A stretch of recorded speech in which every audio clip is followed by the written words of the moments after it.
You know, you can make all the jokes and you want about my Los Angeles Lakers. We ain't been good this year, and we deserve all of it. You know, this team is bad. Be clear. I'm just going to put this out there. Look, we got LeBron on our team. The Lakers are the most valuable NBA franchise. We get it. We ain't been alone, though. The Brooklyn Nets are awful. Fam, this team lost in the second round of the playoffs last season to the Milwaukee Bucks. Nothing to be ashamed of that, but if you're a Kevin Durant fan and you think he's better than Giannis, which I do not, you should get that done, right? With just James Harden healthy, you should be able to win that. Okay, whatever. Kyrie went healthy. It is what it is. Kyrie's usually not healthy. Where we go? This year, Kyrie Irving, unavailable for home games because of the New York mandate. Doesn't look like the mandate's going to be lifted anytime soon. Okay, so you got Kyrie for just road games. Kevin Durant is now out with injury. He won't be in the All-Star weekend. I mean, this dude's... So that tells you he's going to be out at least the next couple weeks, maybe through March. Maybe you get him back sometime in March. Okay, no KD right now, the nucleus of that team. James Harden doesn't seem to be happy. Okay, James is a free man in a few months, and we know it. When Harden is done in a situation, he's done.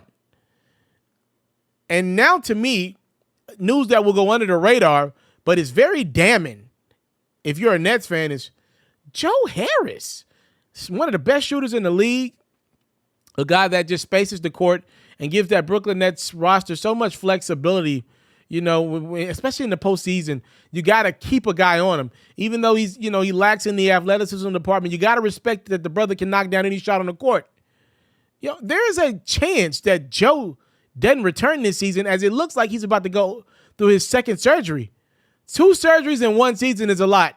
Now, again, reports are, there's a good chance he'll get back March, April-ish, but there's no guarantees now if he opts to go through this second procedure that he needs.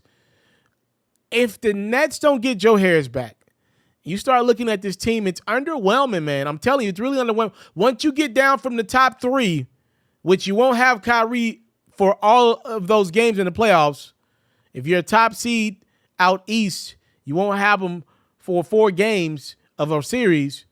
Honest to God truth, the Brooklyn Nets struggling is not the worst thing in the world right now. If they're 5 through 8, then maybe that means they'll have Kyrie for 4 games in a series versus 3. I'm just looking around at this Nets team like, this can go from bad to worse really quickly here if we get an announcement in the next couple of weeks that Joe Harris is done for the year, and we'll see what's going on with Kevin Durant. And by the way, James Harden has a lot of weight on him night in, night out. What if he gets banged up? He's asked to do a lot right now. This is not the rest that Harden thought he'd be getting when he decided to want to join the Brooklyn Nets, and they pulled the trigger on the trade. Kyrie Irving also is a guy that has not stayed healthy for long stints of time. Even only playing road games, there is a possibility of him going down his annual once per season. This Brooklyn team, if they're not able to cash in on a championship this year and Harden were to move on, you would have to say this has been a disaster for the payroll that they got.